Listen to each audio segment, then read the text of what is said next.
የአላህ ባሮች ሆይ ዛሬ የአላሁ ስብሓነሁ ወተዓላ እርዳታ ከሆነ ውጫችንን ስላመሰቃቀለው የውስጥ በሽታችን እናወራለን።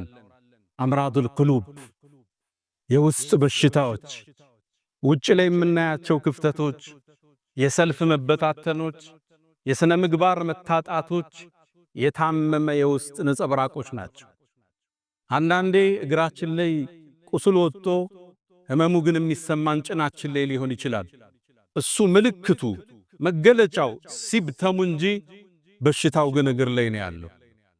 የሥነ ምግባር መበላሸት፣ አንዱ ለአንዱ ክብርን መንሳት፣ ኩራትና መትኮፈስ፣ የይልኝና የንዋይ ፍለጋ፣ ስልጣን ፍለጋ፣ ንዋይ ያለ ሥራ ያለ ላብ ሀብት ፍለጋ፣ ስም ማጥፋቶች፣ መዘላለፎች ምንጫቸው መሰረታቸው የተበላሸ የውስጥ ማንነት።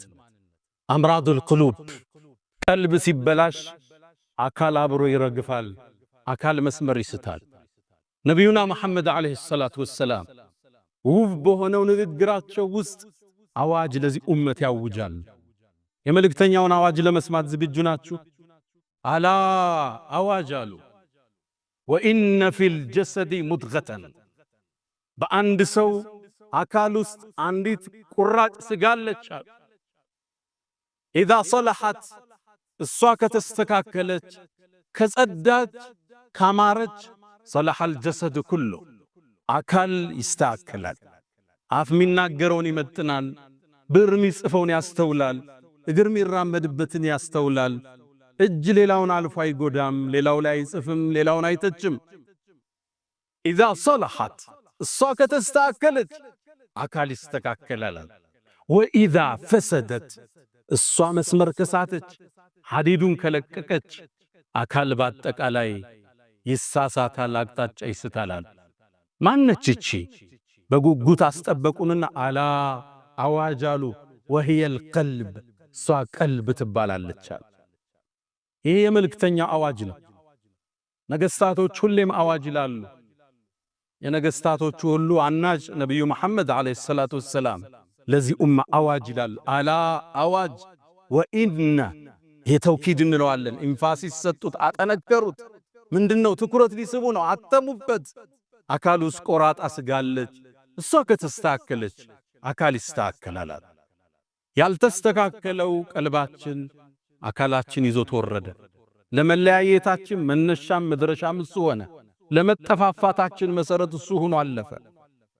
የውስጥ በሽታ ማከም በዚህ ኡማ ላይ ያስተዋለው ክፍተትን ልብ አልነ ታዘብነ ብለን ነበር ባለፈው።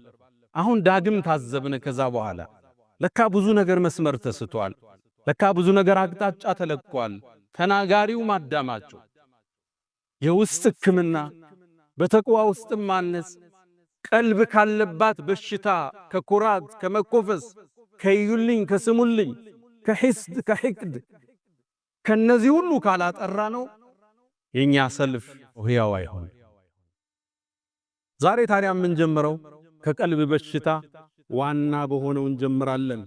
ሂስድ በመንለው ሂስድ ምቀኝነት፣ አንድ ሰው አላህ የሰጠውን ጸጋ እንዲወገድበት መመኘት ማለት። ይሄ በሁሉም የህይወት እርከን ውስጥ አለ። ነጋዴ ነጋዴው ጋር፣ ዓሊሙ ዓሊሙ ጋር፣ ቤተ ዘመዱ ውስጥ፣ ጓደኛ ጓደኛ ጋር፣ ወይ በዘሩ ወይ በሥራው ስኬቱ ወይም በውበቷ ወይ ስኬታማ በሆነው ትዳሩ ወይ በሚያምሩ ልጆቹ በህይወት ስኬቱ ሂስድ ሊገባው ይችላል። ይሄ እንድንጀምር ያስገደደን ሰማይ ላይ ወንጀል ሲጀመር በዚህ ስለተጀመረ። አደምን አላህ ሲፈጥረው ዓለይሂ ሰላም ገና ተክለ ቁመናውን አቁሞት በጣም በሚያምር ተክለ ቁመና ሲያስተካክለው ተወው አላህ አቁሞ። ሸይጣን መጣ ይላሉ ነብዩ ዓለይሂ ሰላቱ ወሰላም። አደምን አካሉን ይዞረው ጀመረ። በውስጡ ይገባል፣ በውጭ ይወጣል፣ ያስተውለዋል።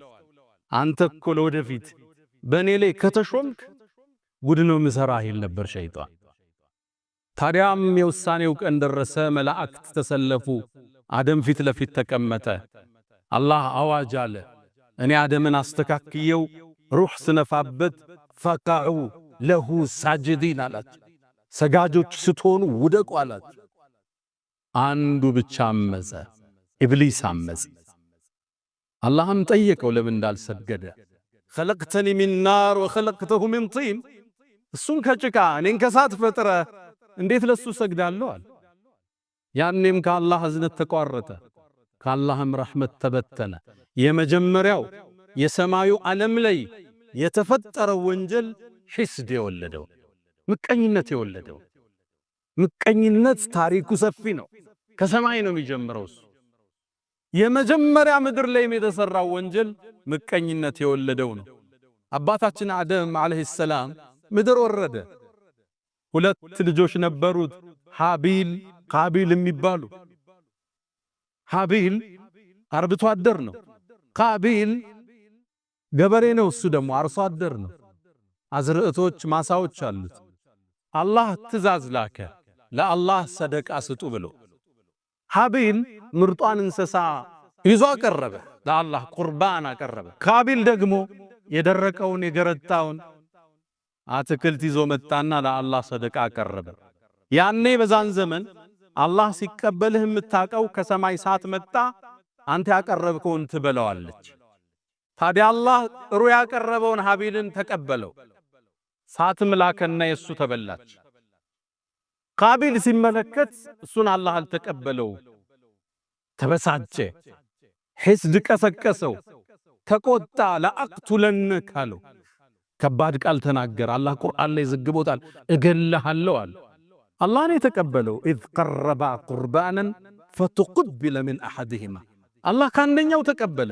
ለምን? ኢነማ የተቀበሉ ላሁ ሚነል ሙተቂን፣ አላህ እሱን ፈርተው ለሱ ጥሩን ነገር ያቀረቡትን ነው አላህ የሚቀበል። እገልሃለሁ አለ። ለምን ነው የምትገለኝ? አላህ እኔን ስለተቀበለኝ ነው። አሁን የምታዩት ልዩነት ይሄ ነው። እነገሌ እዚህ ደረጃ ላይ ደረሱ፣ እነገሌ እንዲህ ውጤታማ ሆኑ። ለአቅቱለነክ እገልሃለሁ አለ። አሁን መግደል ስለማይችል ስም ብቻ ሊያጠፋ ይችላል። እገልሃለሁ አለ። መጨረሻም ወንድም ላይ እጁን ሰነዘረ፣ ፈቀተለህ፣ ወንድሙን ገደለው። የመጀመሪያ ወንድማማች ናቸው ለሰው ልጆች ታሪክ። ገዳዩ ቃቢል ይባላል። ብዙ ጊዜ ቃቢልና ቃቢል ሰው ይምታታል። ቃቢል ቃፍ አለች፣ ቃቲል በሚለው ያዙት። ገዳይ እሱ ነበር፣ ሃቢል ተገዳይ። የመጀመሪያ ወንጀል ምድር ላይ ሒስድ የወለደው የወንድምንም ደም የማፍሰስ ክስተት ተከሰተ። ለዚህም ነው በዚህ ርዕስ የጀመርነው። ተከታታይ ርዕሶች ይኖሩናል ውስጣችን በሽታዎቻችን እያወጣ እንዴት እንከም ብለን። የመጀመሪያው ሒስድ ማንም የማይድንበት የበሽታዎች ሁሉ ምንጭ። ፖለቲካው ላይ የምታዩት ስንክሳር አብዛኛው ሒስድ የወለደው ሊሆን ይችላል። ሒስድ የሚወልዳቸው አገር ያፈርሳል፣ መስጂድ ይበትናል፣ ሶፍ ይለያያል። ሒስድ አላህ ይጠብቃል። አላህ ውስጣችን ያጽዳው። እንኳን ለኛ ለነቢያት ልጆች ሒስድ አልተመለሰም። ነቢዩላህ ዩሱፍ ዓለይሂ ሰላም አባታቸው ነቢይ ነው፣ አያታቸው ነቢይ ነው። ቅድም አያታቸው ነቢይ ነው፣ ኢብራሂም፣ ኢስሐቅ፣ ያዕቁብ። ልጃቸው ዩሱፍ ይባላል። ዩሱፍ አባቱ ያዕቁብ ዘንድ በጣም ተወዳጅ ነበር። ሲያዩት ቆንጆ ነው ዩሱፍ። የቁንጅናን ግማሽ ነው አላህ ከሱ ላይ ያስቀመጠ። ቁንጅናን ከሁለት ከፍሎ ግማሹን ዩሱፍ ላይ ነው አላህ ያደረገው፣ ሌላውን ነው እኛ ጋር የተበተነ። ቀኑበት። ኢዝ ቃሉ ለዩሱፍ ወአኹሁ አሐቡ ኢላ አቢና ሚና ወነሕኑ ዑስባ፣ እኛ ብዙ ጭፍሮቹ ነን እያለን ዩሱፍና ወንድሙ አባታችን ዘንድ በጣም ተወደደሳል። በርግጥ አሉ ሒስድ ወደ ምን እንደመራ፣ ኢነ አባና ነቢይ ነው አባታቸው፣ ለፊ ضላሊን ሙቢን፣ ጥመት ውስጥ ነው አባታችን አሉ። ነቢይ አይሳሳትም ነበር፣ ግን ሒስድ ነቢይን ለማውገዝ ገፋቸው። ታዲያ ምን ያደርጉ? አንድን ሴራ ዘየዱ። እቅቱሉ ዩሱፍ አሉ። ሒስድ የት እንደሚያደርስ ዩሱፍን ግደሉታል። ወንድማማች ዑስባህ ጭፍራ ተሰብስቦ አለይሰ ሚንሁም ረጁሉን ረሺድ፣ ወንድማቸውን ለመግደል ወሰኑ። ለመግደልም ሲወስኑ አንድ ከነሱ ጋር ትንሽ ሚሻለው ግድ የለም ጉድጓድ ውስጥ ጨምሩት፣ አልፎ ሀጆቹ ውሃ ሊቀዱ ሲሉ ይዞት ይሄዳሉ አለ። ይሄም ሌላ ገደላ ነበር። ጉድጓድ ውስጥ ጨምረው ግን ይሻላል አሉ። ጉድጓድ ውስጥ ወንድማቸውን ጨመሩት። ዩሱፍም ከአባቱ ለ40 ዓመት ተለየ። አንዴ ባሪያ ሆኖ ሲሸጥ፣ ሌላ ጊዜ እስር ቤት ሲገባ፣ ሌላ ጊዜ ዚና ሰራ ተብሎ አህያ ላይ ተደርጎ በግብጽ ከተማዎቹ ሲዞር የመከራን የሰቀቃን ጊዜ አሳለፈ። ይሄን ግፍ የፈጠሩበት የነቢያት ልጅ የሆኑት ወንድሞቹ ነበሩ። ሂስድ ምቀኝነት የነቢይን ቤት ይረብሻል። አባታቸውን አመጹ፣ አላህንም አስቆጡ። ወንድማቸውን ለሰቆቃ ዳረጉት። ሂስድ አቡ ጀህልን እስልምናን ከመቀበል ያገደው ምቀኝነት ነው። ነቢዩ ዓለይሂ ሰላቱ ወሰላም እውነተኛ መሆናቸውን አቡ ጀህል ያውቃል። ረሱሉ ዓለይሂ ሰላቱ ወሰላም ሌሊት ተነስተው ሶላት ቁርአናቸው ድምጻቸው ማራኪ ነው ሲቀሩ አቡ ጀህል በሌሊት መጥቶ ያዳምጣቸው ነበር። እውነተኛ መሆናቸውን ጠንቅቆ ያውቅ ነበር አቡ ጀህል። አንዴ በሌሊት ወጥቶ ሲሄድ ቁረይሾች አዩት። የቁረይሽ ያን ያደረጃጅ አንድ ንጉስ የለም፣ በርካታ ንጉሶች ነው ያሉበት። በአንድ ላይ በህብረት ነው የሚመሩት። ቤተሰብ ሁሉም አላቸው ዘሮች። ያዙት። አንተ አቡ ጀህል በሌሊት እየመጣ መሐመድን ለምን የምታዳምጥ? አሁንም ድንገት ያልፋቸዋል። መጨረሻ ያዙትና አቡ ጀህል ወይ እውነታውን ንገረን አሉት። ስሙ ያኔ አበል ሐከም ይባላል። የጥበብ አባት ነበር የሚባል። እስልምናን ብርሃን ማየት ካልቻለ ይሄ ደንቆሮ ነው እንጂ አሉና ረሱል ሰለላሁ ዐለይሂ ወሰለም አቡ ጀህል የድንቁርና አባት ነው ያሉት መጨረሻ ነው ረሱል ሰለላሁ ዐለይሂ ወሰለም። የአበል ሐከም አሉት አንተ የጥበብ አባት ሆይ ማለት ነው። መሐመድ ግን ትክክለኛ ነው እንዲህ አሉት። እውነትህ ንገረናል። እውነት ልንገራችሁ አላው እኛና የመሐመድ ቤተሰቦች እኮ በስልጣን ተወዳደርናል። አበሉ አበላን፣ አዘመቱ አዘመትን፣ አለበሱ አለበስን። እኩል እንደ ፈረስ ስንሄድ ከኛ መሃል ነብይ ያላሉ አለ።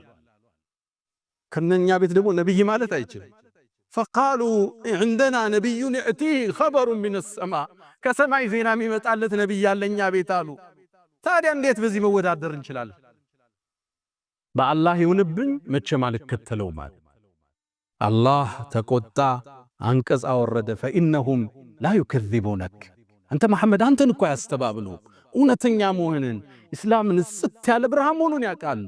ولكن الظالمين بآيات الله يجحدون ግን በዳዮቹ በአላህ አንቀጽ ይኮራሉ፣ ያስተባብላሉ። ይሁዳዎች ረሱልን እንዳይከተሉ የጋረደባቸው ሒስድ ነበር። የመጨረሻው ነብይ ይመጣል እናንተ ጋር ገና እንፋለማለን እያሉ መዲና ውስጥ ለሚኖሩ አረቦቹ ይናገሩ ነበር።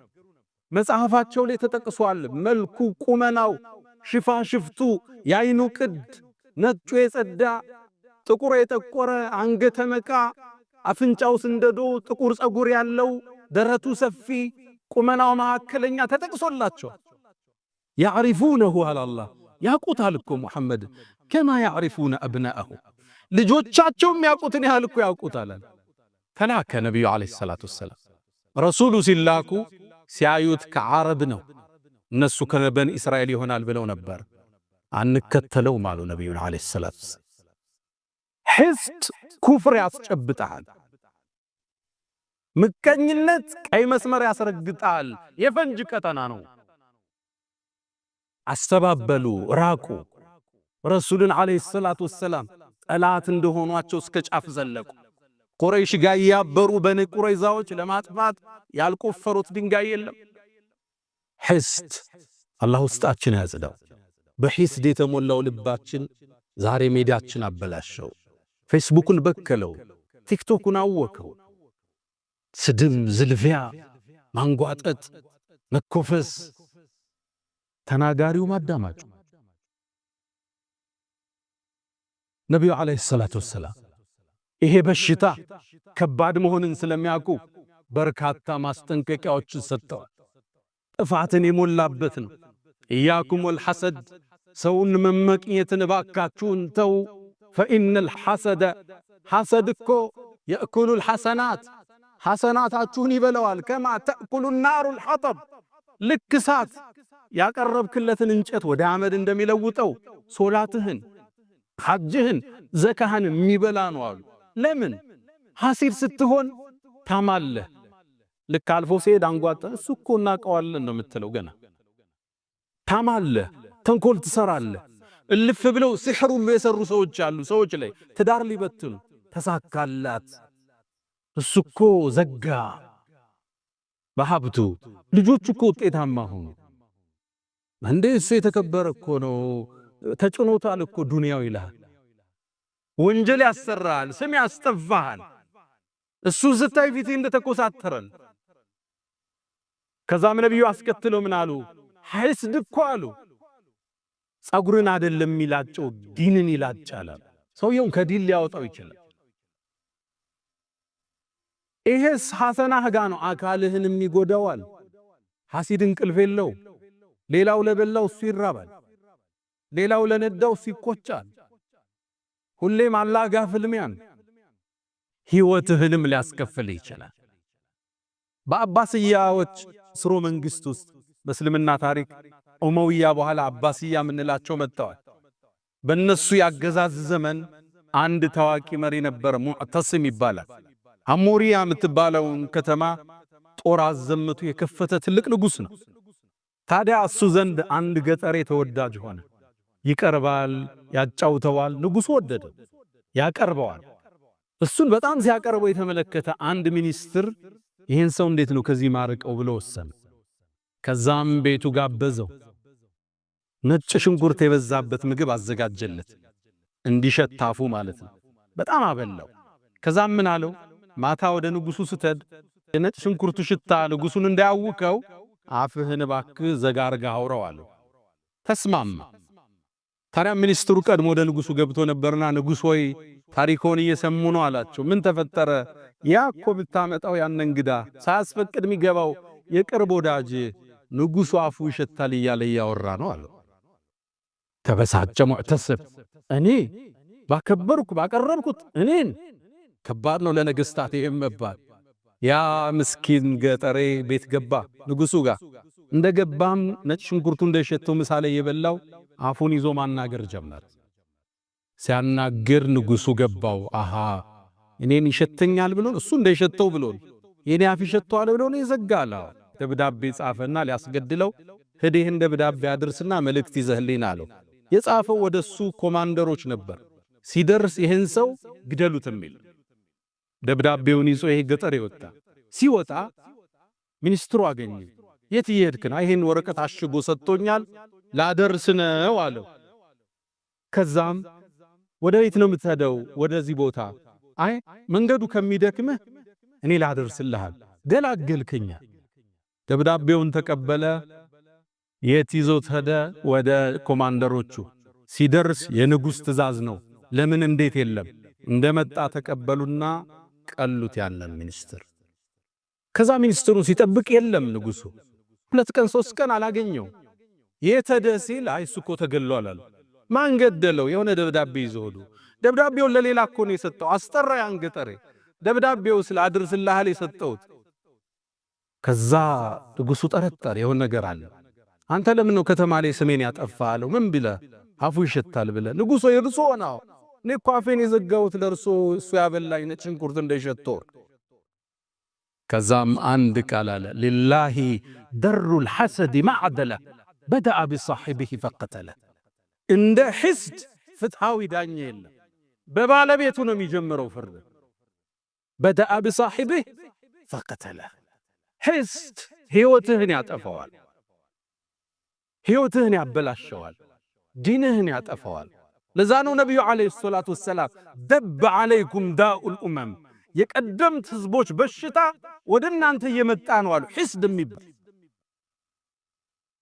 ላ ተሐሰዱ ፊ ሰሒሐይን፣ ሒስድ አትገባቡ፣ አንዳንዱን አይመቀኙ፣ አላህን የሰጠ ያን ችሮታ። ወላ ተባገዱ፣ አትጠላሉ። ወላ ተቃጠዑ፣ ዝምድናን ጓደኝነት አትቁረጡ።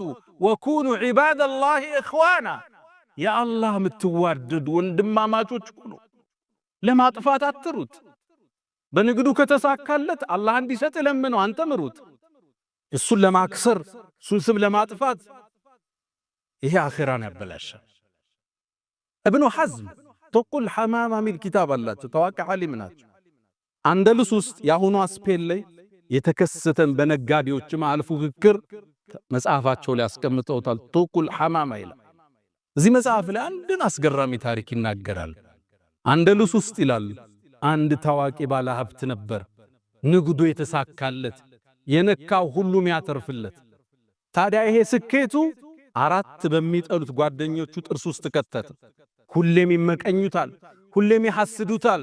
ተሳካለት፣ ሆነለት፣ አደገ፣ ያመጣው ይሸጣል፣ የነካው ያተርፋል፣ ሐሰዱት። አንዴ እሱን ለማወቅ ወስነው አንድ ጁምዓ ወጡ። እሱም እንደለመደው ጀለብያውን ለብሶ ነጭ ጥምጣሙን አድርጎ ከቤቱ ወጣ። መንገድ ላይ ጠበቁት። አስቆመው። አንዱ እንደምን ደህና አደርክ? ዛሬ ደግሞ አምሮብሃል፣ በተለይ ቢጫው ጥምጣምሃል። ሰውየውም ዞር አለና አረ ጥምጣሜ ነጭ ነው ብሎ ተደ አይ ቢጫ ነው ግን አምሮብሃል ብሎ ተለይ። ሰውየው ምን ነካው ብሎ መንገዱን ቀጠለ። ትንሽ እንደተጓዘ ሌላኛው ጠበቀው። ዛሬ አምሮብሃል እንዴት ነህ አለው። በተለይ ሰማያዊው ጥምጣምሃል። እንዴ ምን ነክቶሃል? ጥምጣሜ ነጭ እኮ ነው። አይ ሰማያዊ እንኳን ነው ግን አምሮብሃል ተለየው። ሳይኮሎጂካሊ አታክ አረጉት፣ አከታተል። ሱቁ ከመድረሱ በፊት ሶስተኛው ጠበቅ። ከፈሃለ ካምሮብሃል ዛሬ በተለይ ቀዩ ጥምጣምሃል። እናንተ ሰዎች ምንድነው የምታወሩት? ዛሬ ሰው ነው የተሳሳተ፣ እኔ ነኝ የተሳሳተ። ጥምጣሜ ነጭ ነው አሉ ጫፉን አምጥቶ። ቀይ እንኳን ቀይ ነው ግን አምሮብሃል።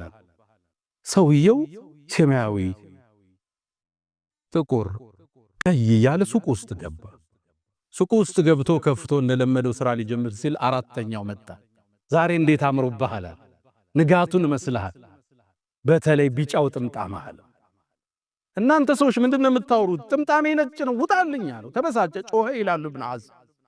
ከዛም ራሱ ማውራት ጀመር። ቢጫ፣ ጥቁር፣ ነጭ አቅሉ ተነካ ይላል ኢብኑ ሐዝም። ምን ያሉ ይህ ሰው በሂደት አበደ ይላል። አንደሉስ ጎዳና ላይ ይህም ባለ ሀብት ከሀብቱ ከስሮ ራቁቱን እየሄደ ሕፃናት በድንጋይ ሲያባሩት መለከት ነበር ይላል። አላህ ውስጣችን ከሐስድ ያዝለው።